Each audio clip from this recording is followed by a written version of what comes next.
Hi guys, this is Anshul. तो we were doing change in profit sharing ratio और उसमें मैंने तुम्हारे को बैलेंस शीट तक सब कुछ करा दिया था। ठीक है।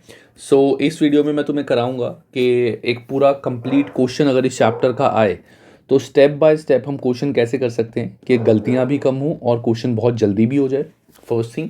एंड उसके बाद एक टॉपिक है हमारा एडजस्टमेंट ऑफ कैपिटल, वो हम करेंगे। एडजस्टमेंट ऑफ कैपिटल 2021 के सिलेबस में नहीं है, तो जो स्टूडेंट्स अभी मैं वीडियो 2021 में अपलोड कर रहा हूँ तो उन स्टूडेंट्स को ये वीडियो में चाहे वो पार्ट स्किप कर सकते हैं, बट आगे आने वाले ईयर्स में ये video this topic will be covered. ठीक है। सो सबसे पहले मैं तुम्हें बताता हूँ what are the steps to complete a question. एक पूरे स्टेप्स मैंने बनाया हुआ है, इट्स नॉट रिटन एनीवेयर, ये मैंने कुछ स्टेप्स बनाए हुए हैं कि स्टेप्स अगर हम फॉलो करके क्वेश्चन करेंगे तो क्वेश्चन नीटली भी होगा, जल्दी भी होगा और गलतियां भी नहीं होंगी उसमें। ठीक है। तो स्टेप नंबर 1 हम क्या करेंगे? Step number 1, we will mark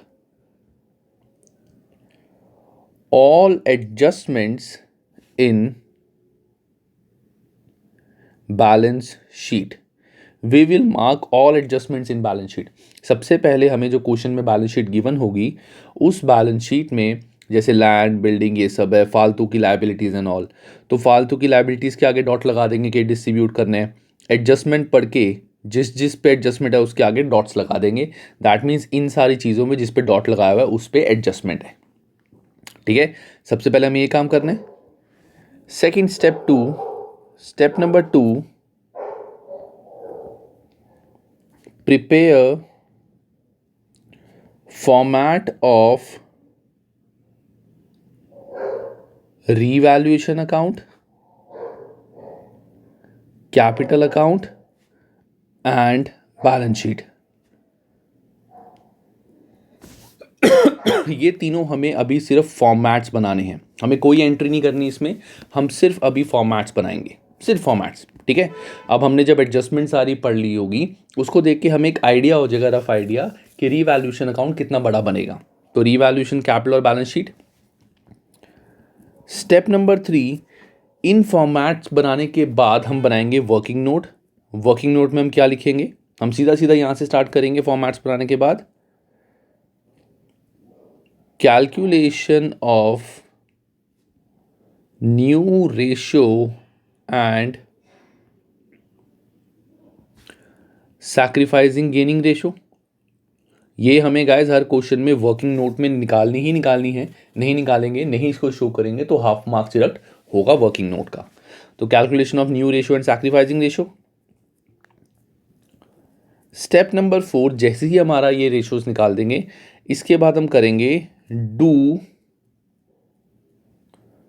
necessary journal entries. ये एंट्रीज हमें करनी ही करनी है। हालांकि क्वेश्चन में, सॉल्यूशन में it will not be required, but ये तुम्हें करनी ही करनी पड़ेंगी। रीज़न, अगर तुम ये एंट्रीज कर देते हो, ठीक है, उससे तुम्हें क्या फ़ायदा होगा? अगर तुम्हारे को क्वेश्चन में रीवैल्यूएशन की एंट्रीज करने को भी बोला गया है या पूरी जर्नल एंट्रीज करने को बोला गया है तो इस एंट्री के अलावा सिर्फ तुम्हें रीवैल्यूएशन की एंट्रीज करनी पड़ेंगी जो अकाउंट बना के होती हैं। एंड अगर तुम्हारे को एंट्रीज बनाने को नहीं बोला हुआ तो इससे तुम्हें ये फ़ायदा होगा कि इनसे जब तुम लेजर पोस्टिंग करोगे वहाँ गलती नहीं होगी, सब चीज़ क्रिस्टल क्लियर होगी। मैं बताऊँगा कैसे अभी। ठीक है। We have to do necessary journal entries. अब जर्नल एंट्रीज कौन कौन सी होती हैं? एक तो हमारी होती है ट्रीटमेंट ऑफ गुडविल की एंट्री, और सेकंड हमारी होती है फालतू लायबिलिटीज एंड एसेट्स के डिस्ट्रीब्यूशन की। ये हमें एंट्रीज करनी है। ठीक है। इसके बाद स्टेप नंबर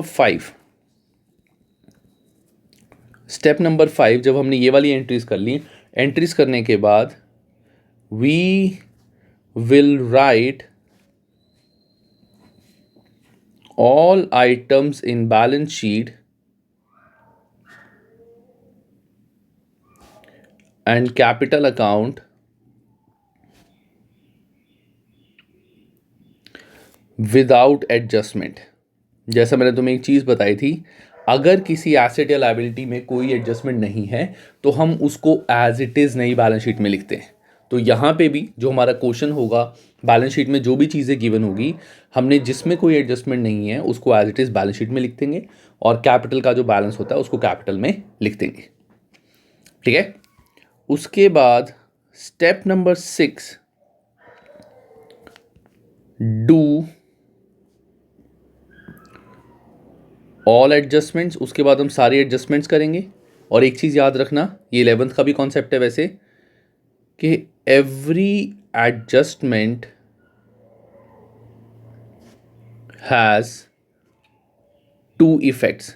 हर एडजस्टमेंट के 2 इफेक्ट्स होंगे, तो वो दोनों इफेक्ट्स हमें दिखाने पड़ेंगे।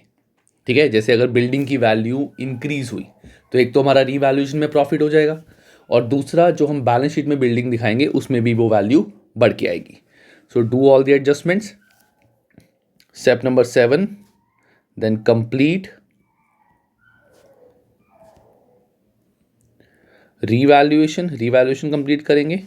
इसके बाद रीवैल्यूएशन का प्रॉफिट आएगा वो कैपिटल में जाएगा, फिर कैपिटल कंप्लीट करेंगे और कैपिटल का बैलेंस आएगा बैलेंस शीट में।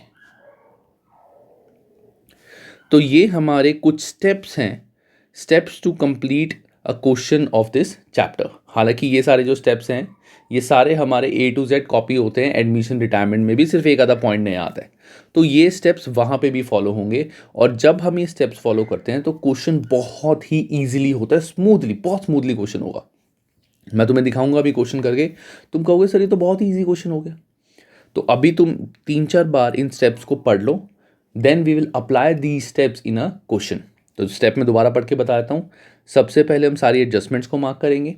एडजस्टमेंट मार्क करने के बाद हम सिर्फ फॉर्मेट बनाएंगे रीवैल्यूएशन, कैपिटल और बैलेंस शीट का। देन हम वर्किंग नोट बनाएंगे, calculation of new ratio, sacrificing ratio. Then necessary journal entries goodwill वाली और फालतू एसेट लायबिलिटी वाली। देन हम सारी चीज़ें जो बैलेंस शीट में लिखेंगे या कैपिटल में जिनका कोई एडजस्टमेंट नहीं थी, उसके बाद सारी एडजस्टमेंट्स करेंगे एंड देन तीनों अकाउंट को क्लोज करेंगे। तो यहाँ पे पॉज करके 1-2 बार इसे देख लो, फिर मैं तुम्हें इसका एक कंप्लीट क्वेश्चन कराता हूँ। So guys, here is the question. अब एक ही कंप्लीट क्वेश्चन करते हैं विद ऑल दो स्टेप्स, जिससे तुम्हारे को समझ आएगा कि क्वेश्चन जल्दी कैसे करना है। तो let me change the colour. सबसे पहली चीज़ मैंने बताई थी कि हम एडजस्टमेंट्स मार्क करते हैं कि किस किस चीज़ पे एडजस्टमेंट है। तो what we have to do first is, हमें देखना पड़ेगा क्वेश्चन में हमसे पूछा क्या गया सॉरी। तो we have to prepare revaluation account, partners capital account and balance sheet, हमें तीनों बनाने हैं of the reconstituted firms. Ashok, Bhim and Chetan were partner sharing profits in the ratio 3:2:1। 3 partners थे, तो मैं इनको शॉर्ट में ABC लिख देता हूँ। वैसे तो तुम्हें पूरा लिखना है बट अभी मैं शॉर्ट में ABC लिख रहा हूँ।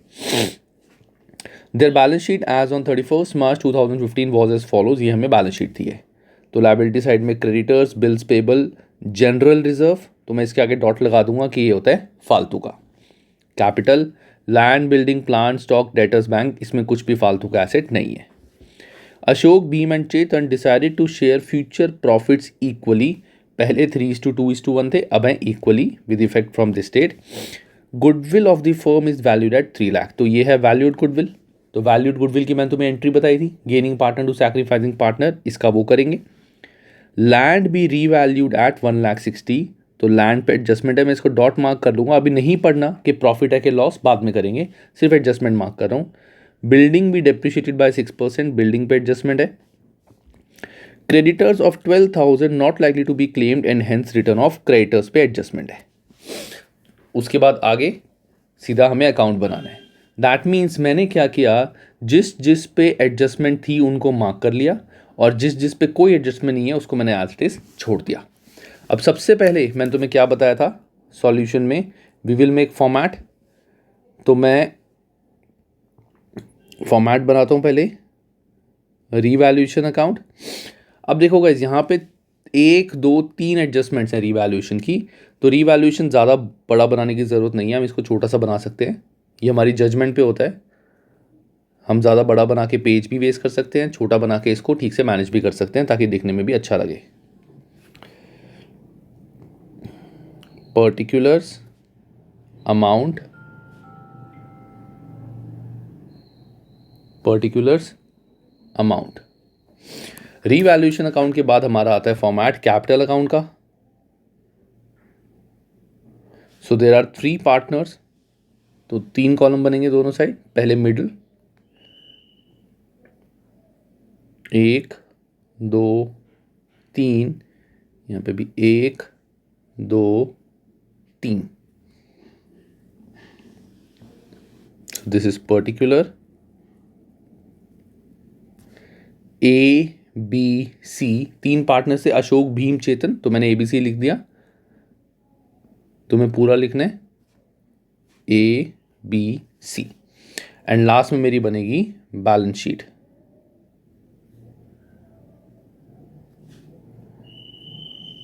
आई थिंक जगह थोड़ी कम है बैलेंस शीट के लिए, बट आई विल ट्राई कि मैं यहां पे लिख दूं।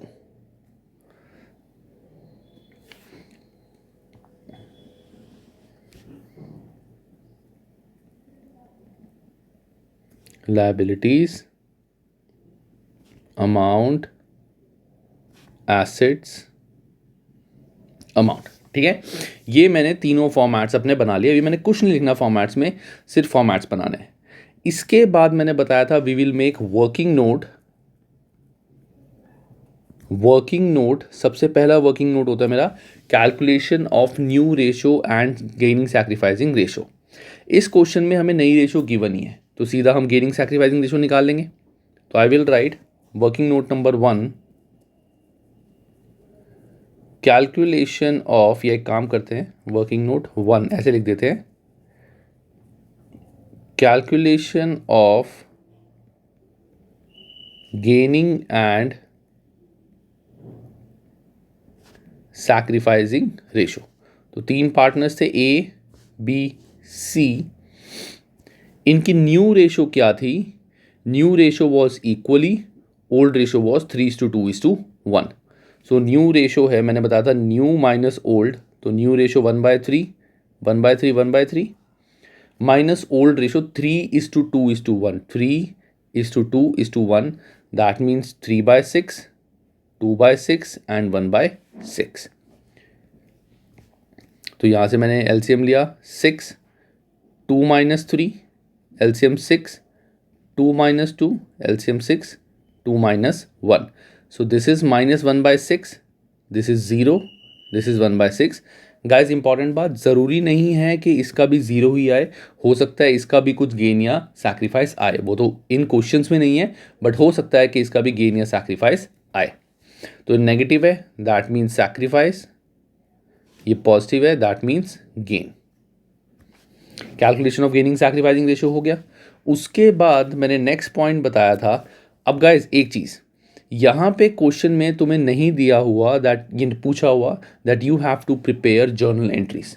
तो जर्नल एंट्रीज का फॉर्मेट तुम ना भी बनाओ तो चलेगा, कोई दिक्कत नहीं है, क्योंकि कहीं पे क्वेश्चन में दिया नहीं हुआ है, सिर्फ हम अपने लिए बना रहे हैं।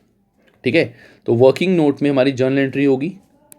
तो जर्नल एंट्री पहले होगी गुडविल वाली, gaining partner capital account debit to sacrificing partner, that means C's capital account debit to A's capital account.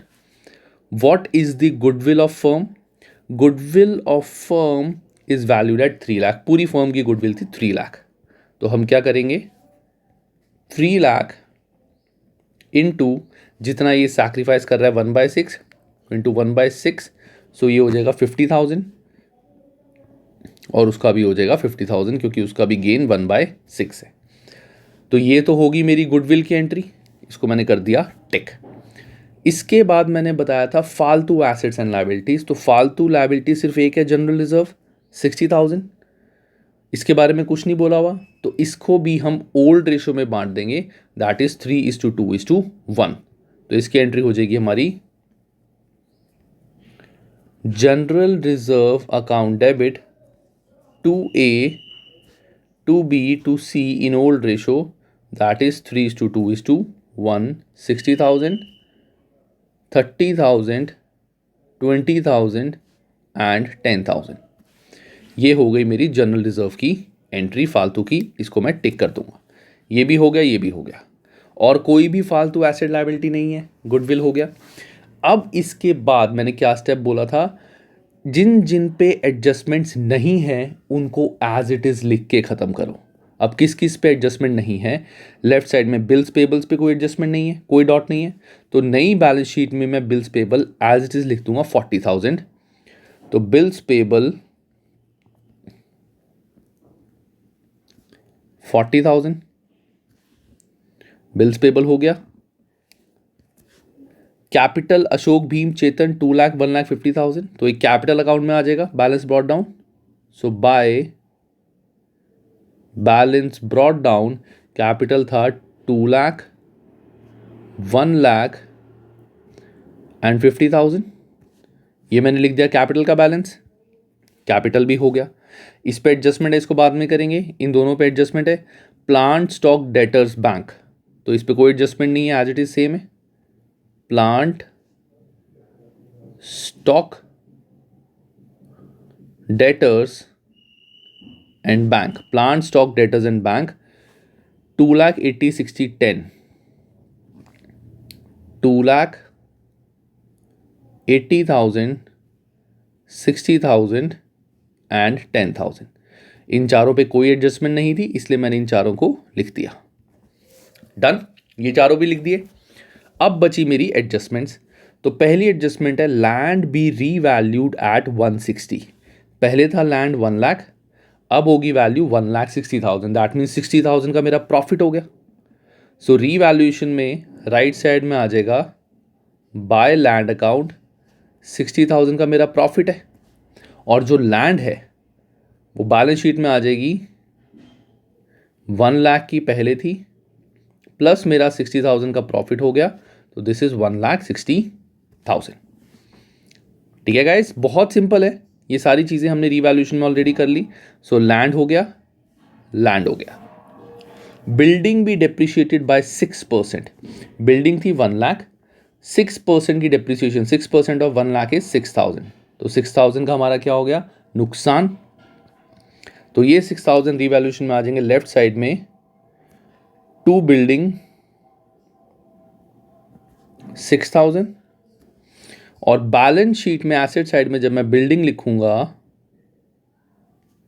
1 lakh में से 6,000 का डेप्रिसिएशन लगी, तो वैल्यू रहेगी 94,000।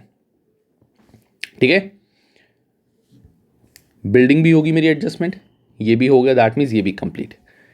Creditors of 12,000 were not likely to be claim and hence return off. 12,000 के creditors थे जो claim नहीं करेंगे पैसा, तो मुझे उनको ख़त्म करना पड़ेगा, मतलब मेरा फ़ायदा हो गया, प्रॉफिट हो गया। तो रीवैल्यूएशन में बाय क्रेडिटर्स 12,000 का मेरा प्रॉफिट हो गया, और बैलेंस शीट में लायबिलिटी साइड में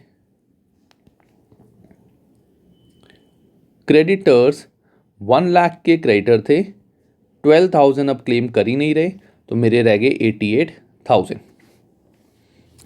ठीक है, क्रेडिटर्स से वो अब क्लेम कर नहीं रहे, तो क्रेडिटर्स मेरे कम हो जाएंगे। अब देखो गाइस, मैंने बैलेंस शीट में से जो क्वेश्चन था सब पे टिक हो चुका है, यानी सबकी जिसकी एडजस्टमेंट करनी थी उसकी एडजस्टमेंट कर दी, जिसको सिंपल लिखना था लिख दिया, सारी एडजस्टमेंट होगी। Now I will not look at the question, मुझे क्वेश्चन अब नहीं देखना, मैं सिंपल रीवैल्यूएशन अकाउंट स्टार्ट कर दूंगा। तो रीवैल्यूएशन में राइट साइड ज़्यादा आ रही है, तो दिस इज 72,000, तो मेरा प्रॉफिट ऑन रीवैल्यूएशन आ रहा है। सो टू प्रॉफिट 66,000। मैंने बताया था रीवैल्यूएशन का प्रॉफिट पार्टनर्स में डिस्ट्रीब्यूट होता है इन ओल्ड रेशो, सब कुछ ओल्ड रेशो में डिस्ट्रीब्यूट होता है एक्सेप्ट गुडविल। गुडविल को छोड़ के, वैल्यूड गुडविल को छोड़ के हर चीज़ हमारी ओल्ड रेशो में डिस्ट्रीब्यूट होती है। तो 66 का हो जाएगा 33,000, 22,000 and 11,000। Old ratio was 3:2:1। Revaluation complete. अब रीवैल्यूएशन का प्रॉफिट पहले मैं यहाँ लिख देता हूँ, बाय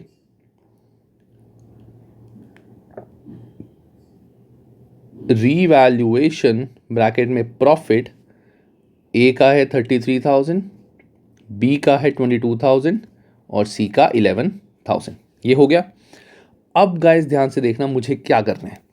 ये करने के बाद मैंने कुछ जर्नल एंट्रीज करी थी, इन जर्नल एंट्रीज का इफेक्ट भी मैं डालूंगा कैपिटल अकाउंट में। कैसे? C's capital to A's capital 50,000. C's capital to A's capital, तो मैंने तुम्हें लास्ट वीडियो में बताया था by C's capital to A's capital, A के आगे C में आ जाएगा 50,000, C के आगे A में आ जाएगा 50,000. कॉन्सेप्चुअली भी कर सकते हो, बट इससे थोड़ा सा क्वेश्चन जल्दी हो जाएगा. कॉन्सेप्ट में थोड़ा सा टाइम ज़्यादा लगेगा, और हमें कॉन्सेप्ट तो पढ़ने ही हैं लेकिन जल्दी भी करना है. 12th का एग्ज़ाम का पेपर बहुत लेंदी आता है, तो हम ये नहीं सोच सकते कि आराम आराम से तसल्ली से पूरा पेपर करेंगे.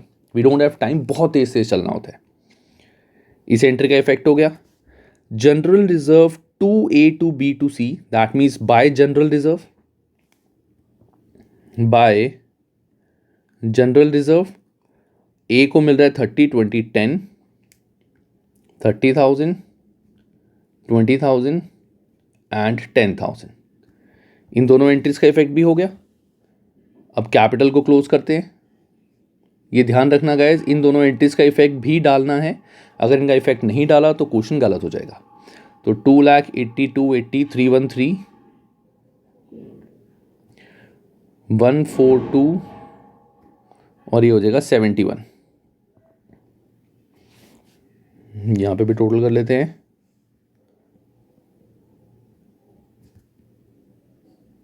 एंड 71,000. अब हम निकालेंगे टू बैलेंस कैरिड डाउन, तो ऊपर कुछ है ही नहीं, तो इसका 313 आ जाएगा, इसका भी 142 आ जाएगा. तो इसका 71 माइनस 50,000, 21,000 आ जाएगा बैलेंसिंग फिगर. ठीक है, ये मेरा आ गया बैलेंस कैरिड डाउन. इसी बैलेंस कैरिड डाउन को I will write here as capital ABC.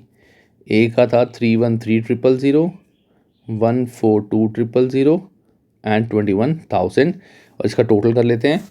Let me just use the calculator. 313,000 plus 142,000 plus 21,000, this is 476,000.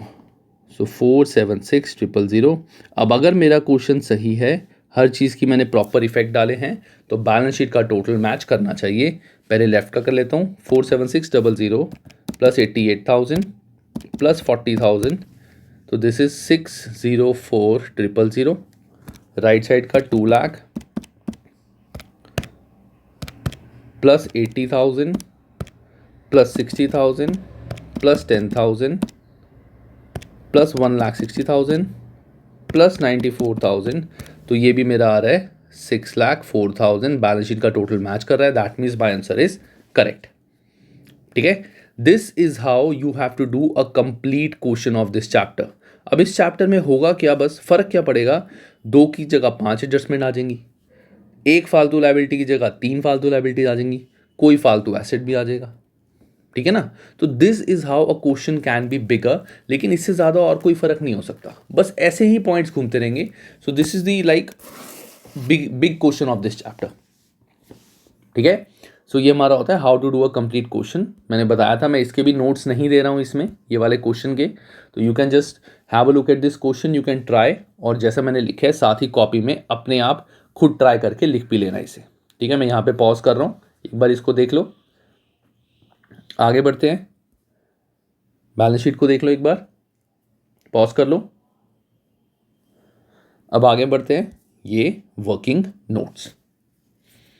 ठीक है, तो चेकर जो होगा उसको समझ आ जाएगा तुमने वर्किंग नोट करे थे, ये एंट्री कैसे करी है, ये वैल्यू कैसे आई है, तो तुम्हें फुल मार्क्स मिलेंगे इसमें, और तुम्हें भी कोई गलती होने के चांसेस नहीं लगेंगे इसमें. सारा क्वेश्चन ठीक होगा. तो this is how we do a complete question of this chapter. So let's move on to the next part of this chapter, which is the last part, that is adjustment of capital. अब देखो guys, adjustment of capital topic क्या होता है. This is not at all difficult, बस थोड़ी सी understanding of the concept है. Concept समझ लिया तो ये टॉपिक भी बहुत ज़्यादा ईजी है. फर्स्ट थिंग, इंपॉर्टेंट थिंग, जो 2021 मई में स्टूडेंट्स एग्ज़ाम दे रहे हैं उनको ये टॉपिक नहीं करना, उनके सिलेबस में से ये डिलीट हो चुका है. बिकॉज एवरीवन नोज़ कि कोरोना करके कुछ चैप्टर्स में से कुछ डिलीशन हुई थी, रिड्यूस सिलेबस, तो ये तब हट चुका था. बट बाकी सारे जो आगे वाले ईयर्स में स्टूडेंट्स पढ़ रहे हैं उनको ये चीज़ करनी ही करनी है, and this is also important part.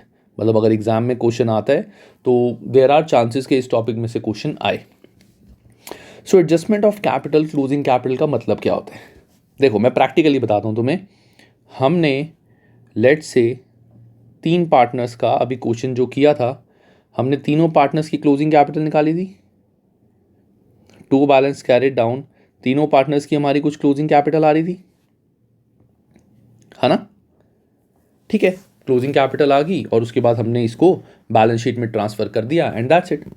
But कभी कभार क्या होता है, पार्टनर्स कुछ थोड़ा सा अपने आप को, अपनी बुक्स को और अच्छे से रिफाइन करने के लिए, और कहते हैं ना अपनी पोजीशन स्ट्रॉन्ग करने के लिए, जैसे फॉर एग्जांपल रेशो है, न्यू रेशो 1:1:1, ठीक है, और कैपिटल जो आ रही है, ए की आ रही है 3 लाख, बी की आ रही है 2 लाख एंड सी की आ रही है 1 lakh. I am talking about closing capital, जो मेरा आंसर आया था। ये आ रही है 3 लाख, 2 लाख, 1 लाख और प्रॉफिट शेयरिंग रेशियो है 1:1। तो कई बार पार्टनर्स बोलते हैं कि यार हमारी प्रॉफिट है 1:1:1, हर चीज़ इक्वली बटेंगी, लेकिन कैपिटल हमारी जो है वो बड़ी अनइवन सी है, मेरी ज़्यादा है, इसकी कम है। So let's do one thing, हम अपनी कैपिटल को भी, ये जो कैपिटल है इसको भी एक तरह से प्रॉफिट शेयरिंग रेशो में ही बांट देते हैं कि इक्वली होनी चाहिए कैपिटल हमारी 1:1:1। हमारी कैपिटल भी इतनी ही होनी चाहिए 1:1:1, और टोटल कैपिटल भी सेम होनी चाहिए। मतलब जो फर्म में टोटल कैपिटल लगी हुई है विच इज 6 लाख, वो भी सेम रहे। तो अगर टोटल कैपिटल फर्म में 6 लाख है, वो 6 लाख ही रहे, और कैपिटल 1:1:1 में डिस्ट्रीब्यूट करनी है, तो व्हाट दे कैन डू, इन्होंने बोला 6 लाख को जो टोटल कैपिटल ऑफ फर्म है, इन तीनों का टोटल, उसको डिवाइड कर दिया इन प्रॉफिट शेयरिंग रेशो 1:1:1। तो हर एक के हिस्से में कितने आ गई, 2 lakh, 2 lakh and 2 lakh. That means A B C, A की भी क्लोजिंग कैपिटल होनी चाहिए 2 लाख, बी की भी क्लोजिंग कैपिटल 2 लाख, सी की भी 2 लाख, लेकिन एक्चुअली ए की है 3 लाख। मतलब ए के फर्म में पैसे लगे हुए हैं ज़्यादा, बी के जितने चाहिए थे उतने ही लगे हुए हैं, सी के लगने चाहिए थे 2 लाख लेकिन लगे हैं अभी 1 लाख। तो होगा क्या, सी को एडिशनल 1 लाख फर्म में लाने पड़ेंगे क्योंकि कैपिटल इसको बढ़ानी है, अपनी 2 लाख करनी है, और ए के 1 लाख ज़्यादा लगे हुए हैं, तो ये अपना पैसा वापस ले जाएगा, फर्म से निकाल लेगा। ठीक है, तो इस चीज़ को हम बोलते हैं कैपिटल एडजस्टमेंट। ठीक है, सो ये है इस चीज़ का कॉन्सेप्ट। तो मैंने तुम्हें क्या कहा था कि मैं कॉन्सेप्ट भी बताता हूँ और मैं शॉर्टकट भी बताता हूँ इसको करने का। तो कॉन्सेप्ट देखो मैंने तुम्हें बता दिया एंड आई होप सबको समझ आ गया होगा। सिंपल क्लोजिंग कैपिटल का मतलब क्या होता है, एडजस्टमेंट ऑफ कैपिटल का, कि पार्टनर्स अपनी कैपिटल को प्रॉफिट शेयरिंग रेशो, जो उनकी न्यू प्रॉफिट शेयरिंग रेशो है, उसके अकॉर्डिंग एडजस्ट करना चाहते हैं। तो किसी की कैपिटल अगर ज़्यादा लगी हुई है तो वो पैसे वापस ले जाएगा, किसी की कैपिटल कम लगी हुई है तो वो पैसे फर्म में वापस ले आएगा। ठीक है, अब मैं तुम्हें बताता हूँ, ये तो था मेरा एडजस्टमेंट का सिंपल अंडरस्टैंडिंग। अब इसको how to we do in it a particular format. मेरा जो फॉर्मेट है थोड़ा सा बुक से अलग है, लेकिन इसके मार्क्स नहीं कटते। आई एम टेलिंग यू, इसके मार्क्स नहीं कटते, दिस इज ऑल्सो एक्सेप्टेबल। कई बुक्स में यही मेथड फॉलो होता है जैसा मैं करा रहा हूँ, बट इस मेथड का फ़ायदा क्या है, इसमें अंडरस्टैंडिंग बहुत ज़्यादा ईजी बनती है। ठीक है, तो एडजस्टमेंट ऑफ कैपिटल का क्वेश्चन तुम्हें कैसे करना है, step number 1, complete all question till closing capital account. तुम्हें सारा क्वेश्चन, जब तक हम कैपिटल अकाउंट क्लोज करते हैं तब तक जो भी चीज़ें हम करते थे वो सारी की सारी तुम्हें करनी है। एग्जाम्पल जो मैंने तुम्हें स्टेप्स बताए थे, मार्क ऑल एडजस्टमेंट्स, फॉर्मेट, ये यहाँ तक तुम्हें पूरा का पूरा क्वेश्चन एज इट इज़ करना है। अगर क्वेश्चन में एडजस्टमेंट ऑफ कैपिटल का कोई भी पॉइंट लिखा हुआ है, तुम्हें यहाँ तक का पूरा क्वेश्चन एग्जैक्ट सेव करना है। उस एडजस्टमेंट का जो इफेक्ट शुरू होगा वो कैपिटल क्लोज करने के बाद होगा। ठीक है, कैपिटल क्लोज करने के बाद होगा, ध्यान से। तो हम क्या करेंगे, complete all question till closing capital account. अब इसके बाद let's say there are 3 partners. ये स्टेप गाइस बहुत ध्यान से देखना, this is the main step of this question. अच्छे से स्टेप अगर समझ आ गया तो दैट मीन्स ये टॉपिक बहुत इजी होगा। और इनफैक्ट बहुत सारे बच्चे इस टॉपिक से डरते हैं, इस टॉपिक से भागते हैं, और ये सेम टॉपिक तुम्हारा एडमिशन एंड रिटायरमेंट में भी है, दोनों में भी है। उनमें थोड़ा सा इन्हांस्ड है, थोड़ा सा अलग है, बट कॉन्सेप्ट यही है। हमें कॉन्सेप्ट अगर समझ आ गया तो शॉर्टकट करने में बहुत ईजीनेस रहेगी। तो इसीलिए मैंने ये कॉन्सेप्ट, तो partners capital account, particular A B सी,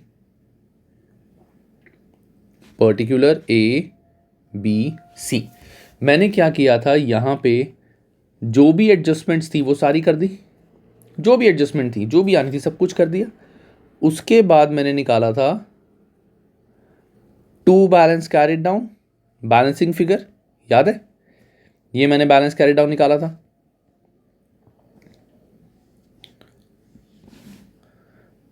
है ना? और बैलेंस कैरिड डाउन निकाल के हम क्या करते थे, इस बैलेंस को ट्रांसफर करते थे बैलेंस शीट में, है ना? बट यहां तुम्हें क्या करना है, यहां पे तुम इस बैलेंस को बैलेंस शीट में ट्रांसफर नहीं करोगे। You will not transfer this balance in balance sheet, क्योंकि अभी इसमें एडजस्टमेंट करनी है। क्लोजिंग कैपिटल ये नहीं है, ये तो कैलकुलेट करके आई है, बट क्वेश्चन में एडजस्टमेंट करने के बाद जो वैल्यू आएगी that is the closing capital. तो हम क्या करेंगे, इस सेम कैपिटल को यहां लिख देंगे by balance brought down, same capital को जो हमारा कैरी डाउन आया है, इस कैपिटल को सेम हम यहां पे लिख देंगे। ठीक है गाइस, हम बैलेंस ब्रॉट डाउन यहां पे लिखेंगे। इसके बाद हम एक छोटा सा बनाएंगे वर्किंग नोट, ये बैलेंस शीट के नीचे बनेगा वैसे। वर्किंग नोट, जो हमने 2 वर्किंग नोट्स बनाए थे उसके अलावा, वी विल राइट, या इसको लिख सकते हैं हम, calculation of closing capital after adjustment. Adjustment के बाद क्लोजिंग कैपिटल क्या होगी, ये वाला वर्किंग नोट। तो हम इसमें क्या करेंगे, वर्किंग नोट में सबसे पहले हमें लिखना पड़ेगा total capital of existing firm. Total capital of existing firm क्या होगी, इन तीनों का टोटल। मैंने बताया था टोटल कैपिटल ऑफ फर्म हमारी कभी भी चेंज नहीं होती, तो इन तीनों का टोटल, मैं एक काम करता हूँ, मैं इसको पूरा प्रॉपर लिखता हूँ ऐसे, ये लो तो इन तीनों का टोटल हम यहाँ लिखेंगे। याद रखना गाइस, ये जो टोटल है, दिस टोटल इज फॉर जो कैरिड डाउन हमने निकाला था, उस कैरिड डाउन का टोटल। जो यहाँ पे कैरिड डाउन था स्टार्टिंग में, ब्रॉट डाउन सॉरी, उसका नहीं, जो हमने आंसर निकाला था बैलेंस, जिसको बैलेंस शीट में ट्रांसफर करते थे, उन तीनों का टोटल। मतलब टोटल कैपिटल तो फर्म की इतनी ही रहेगी, कैपिटल टोटलिटी में कोई चेंज नहीं होगा। जो मैंने यहाँ बताया था कि टोटल कैपिटल 6 लाख थी, तो वो 6 लाख ही रहेगी। तो टोटल कैपिटल, इसको वी विल बाइफरकेट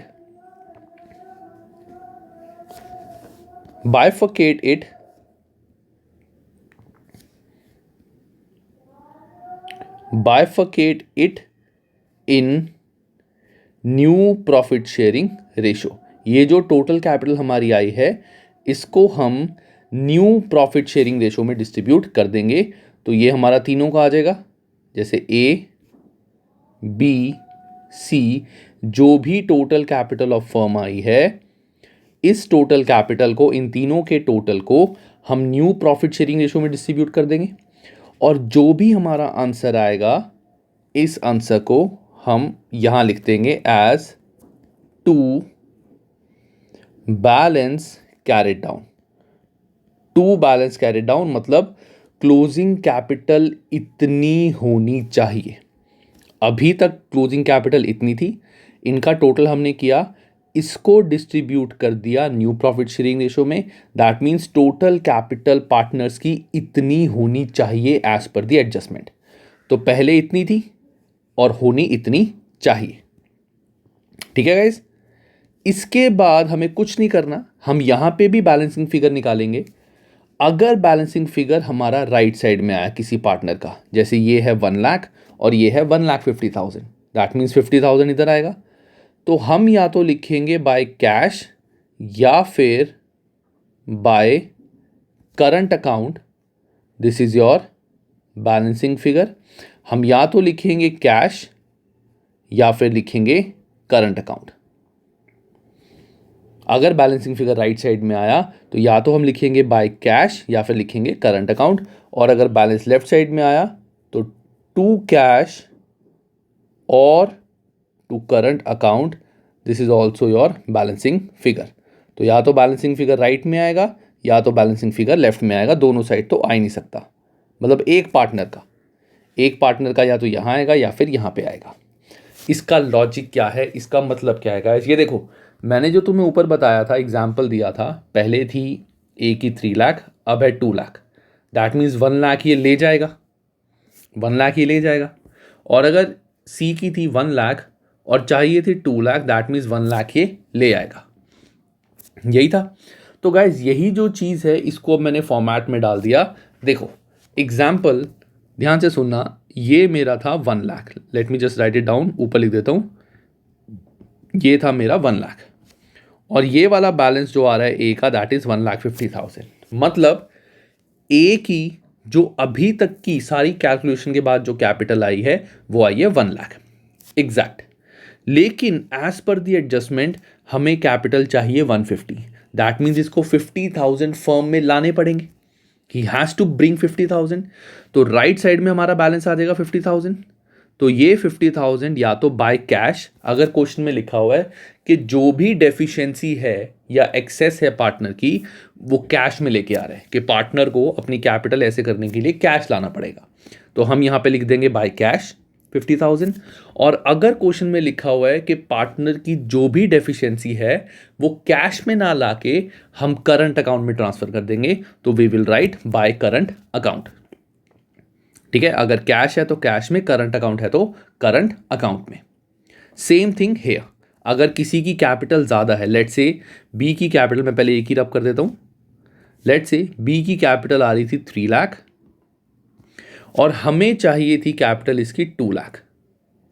इसकी कैपिटल थी 3 लाख सारी एडजस्टमेंट करने के बाद, टोटल करने के बाद, लेकिन after the adjustment of capital हमें पता चला कैपिटल चाहिए हमें 2 lakh. That means 1 lakh capital उसकी ज़्यादा है, तो 1 लाख हम यहाँ लिख देंगे विच इज़ टू कैश, अगर वो कैश में ले जा रहा है पैसे वापस, या फिर टू करंट अकाउंट अगर हम करंट अकाउंट से एडजस्ट कर रहे हैं बैलेंस। ठीक है, इस पॉइंट को गाइस कोई भी डाउट हो तो 2 से 3 बार रिवाइंड करके देखना। मेरा पर्पस ये वीडियोस बनाने का यही है गाइस, क्योंकि क्या होता है कभी कभार कुछ चीज़ें ऐसी होती हैं, हम जब कोचिंग में या स्कूल में 1-2 बार देखते हैं, समझने की कोशिश करते हैं, बट हमें 2-3-4 बार वो चीज़ सेम उसी तरीके से देखनी पड़ती है ताकि ज़्यादा दिमाग में जाए। बट ऐसा बहुत ज़्यादा नहीं हो पाता। मतलब when you ask your teacher again and again तो वो भी चिढ़ जाते हैं, कई बार होता है। मतलब सारे नहीं, आई एम सेइंग सारे नहीं, बट कुछ टीचर्स ऐसे होते हैं जो चिढ़ जाते हैं, कुछ नहीं चिढ़ते, कुछ अच्छे भी होते हैं जो बार बार वो चीज़ बताते हैं। तो ये वीडियो बनाने का पर्पज़ यही है गाइस कि तुम्हें कोई भी कहीं भी डाउट हो, तुम रिवाइंड करके दोबारा से ये पार्ट समझ लो। 3-4-5 बार देखोगे ना गाइस, माइंड में बैठ जाएगा ये पॉइंट। ठीक है, तो अभी तक मैंने क्या बताया, जो भी मेरा बैलेंस आया था उस बैलेंस को मैंने यहाँ ब्रॉट डाउन लिख दिया। ब्रॉट डाउन लिखने के बाद इन सब का टोटल कर लिया और उसको न्यू प्रॉफिट शेयरिंग रेशो में डिस्ट्रीब्यूट कर दिया जो भी हमें क्वेश्चन में बोला गया, और इस वैल्यू को मैंने यहाँ पे बैलेंस कैरी डाउन लिख दिया। ये लिखने के बाद आफ्टर राइटिंग दिस मैंने डिफरेंस निकाला, या तो राइट साइड में डिफरेंस आ रहा है या लेफ्ट साइड में। अगर राइट में आ रहा है और क्वेश्चन में बोला गया कि adjustment is made through cash तो बाय कैश, और अगर हमारा राइट साइड में बैलेंस आ रहा है और बोला गया कैपिटल से एडजस्टमेंट करनी है so current account. Same way here, that's it, खत्म। अब क्या होगा आगे इसके, ये वाला जो तुम्हारा बैलेंस कैरी डाउन था ये चला जाएगा बैलेंस शीट में कैपिटल साइड, ये वाला तुम्हारा चला जाएगा बैलेंस शीट में, क्योंकि ऊपर वाला जो बैलेंस था ये तो अभी नहीं जाएगा because this is not the right answer. ये चला जाएगा बैलेंस शीट में। अब गाइस ध्यान से देखना क्या होगा, ये भी एक इंपॉर्टेंट पॉइंट है। बैलेंस शीट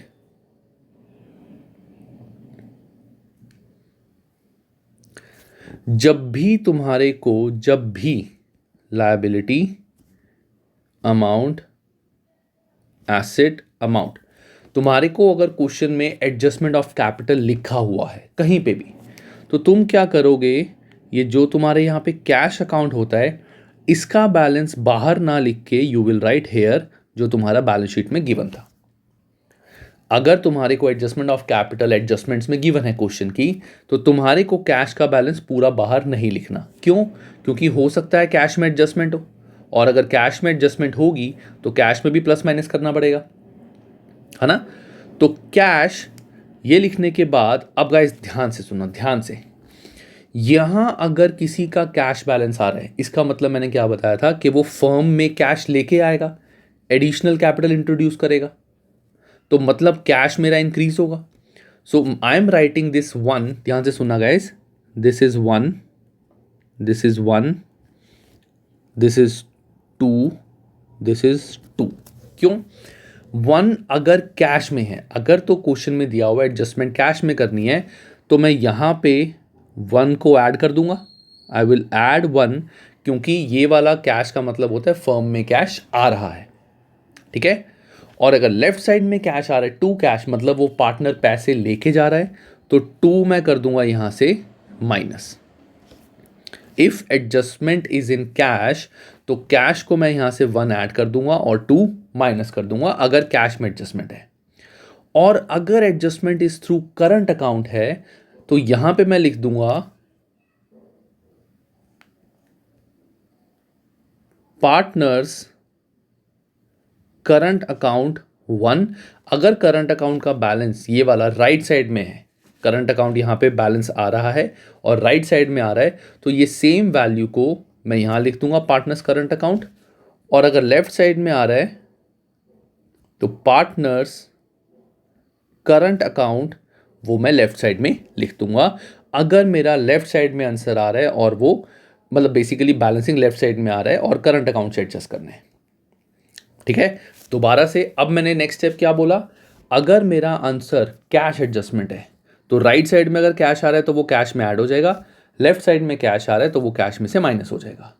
और अगर adjustment is through current account तो राइट साइड में जो करंट अकाउंट है ये बैलेंस शीट में भी राइट साइड में आ जाएगा, लेफ्ट साइड में जो करंट अकाउंट है ये बैलेंस शीट में भी लेफ्ट साइड आ जाएगा। इसका लॉजिक क्या है करंट अकाउंट का? राइट साइड में करंट अकाउंट का मतलब है कि पार्टनर से हमें इतने पैसे लेने हैं। जैसे यहाँ पे कैश लाया था तो करंट अकाउंट मीन्स वो कैश नहीं लेके आया, पार्टनर से इतने पैसे लेने हैं। तो फर्म के लिए पार्टनर क्या हो जाएगा? एक डेटर। तो डेटर कहाँ पे आता है? एसेट साइड में। और अगर किसी पार्टनर का बैलेंसिंग फिगर लेफ्ट साइड में आ रहा है और वो करंट अकाउंट से एडजस्ट हो रहा है, मतलब पार्टनर को पैसे देने हैं, तो ये चीज़ भी एक नई लायबिलिटी बन जाएगी। तो will write partners current account balance sheet में लेफ्ट साइड में। और ये तो हमारा बैलेंस कैपिटल का मैंने बताया था, ये वाला जो बैलेंस है ये बैलेंस शीट में लेफ्ट साइड में आ जाएगा। ठीक है गाइस, ये हमारा होता है सारा का सारा एडजस्टमेंट ऑफ कैपिटल। कोई डाउट हो इसको 1 2 3 बार दोबारा से देख लो। ठीक है गाइस, तो ये होते हैं कैपिटल एडजस्टमेंट। अब गाइस एक चीज़ मैं सभी को बोल रहा हूँ, अभी 12th के I don't have very much viewers, तो इसीलिए मैं अभी इसकी कोई वीडियो एज सच क्वेश्चंस वाली नहीं डाल रहा, क्योंकि बच्चे देख ही नहीं रहे हैं, स्टूडेंट्स हैं ही नहीं ज़्यादा। जब होंगे स्टूडेंट्स तो वो मुझसे पूछेंगे, I have a Telegram group कि सर इस टॉपिक की आप वीडियोज़ डालो, ये क्वेश्चंस डालो, देन मैं उन सारे क्वेश्चंस की एक पर्टिकुलर वीडियो बनाऊंगा। तो I am waiting for students, number of students कि स्टूडेंट्स हों मेरे टेलीग्राम ग्रुप को ज्वाइन करें, वहाँ पे मुझे इस चैप्टर के क्वेश्चंस भेजें, तो मैं सारे क्वेश्चंस को क्लब करके एक प्रॉपर वीडियो बनाऊंगा जिसमें वो सारे क्वेश्चन सॉल्व करूँगा। ठीक है गाइज, तो ये है एडजस्टमेंट ऑफ कैपिटल। अभी इस चैप्टर का एक छोटा सा पॉइंट और है, वो बहुत रेयर एग्जाम में आता है, that is when partners does not want to alter the value of any asset और लायबिलिटी। एनी एसेट और लायबिलिटी, तुम कहोगे सर ये तो हमने कर लिया, when partners does not want to distribute और चेंज, वो थे फालतू एसेट और लायबिलिटी। बट अगर टॉपिक आता है किसी भी एसेट लायबिलिटी को चेंज ही नहीं करना, जैसे ये वाला जो हमारा क्वेश्चन था, एडजस्टमेंट्स तो है लेकिन नई बैलेंस शीट में ये सारी फिगर्स एज इट इज़ रहेंगी, ये सारी फिगर्स एज इट इज़ रहेंगी, कहीं कोई चेंज नहीं आएगा। तब हम क्या करेंगे, वो वाला एक स्पेसिफिक पॉइंट है, वो कुछ ऐसे यहाँ से समझ नहीं आएगा तुम्हें, वो I would tell you in the questions वाला पार्ट। ठीक है, तो I would ask, request all of you who are watching this video to please subscribe to my channel if not, and please share it as much as you can guys, because I'm here to help you out. I'm trying हर तरीके से हर type के questions को easily तुम्हारे लिए करवा दो। I'm giving you notes plus I will be making a questions की specific videos, तो I'm trying to help a lot guys, but I need students to whom I can help. ठीक है guys, please try to subscribe and share my channel as much as you can. और जो student दूसरे हों उनको भी बोल देना कि 12th के स्टूडेंट्स को प्लीज़ गाइज ये चैनल शेयर कर दें। ठीक है, चलो guys, take care and have a very good day.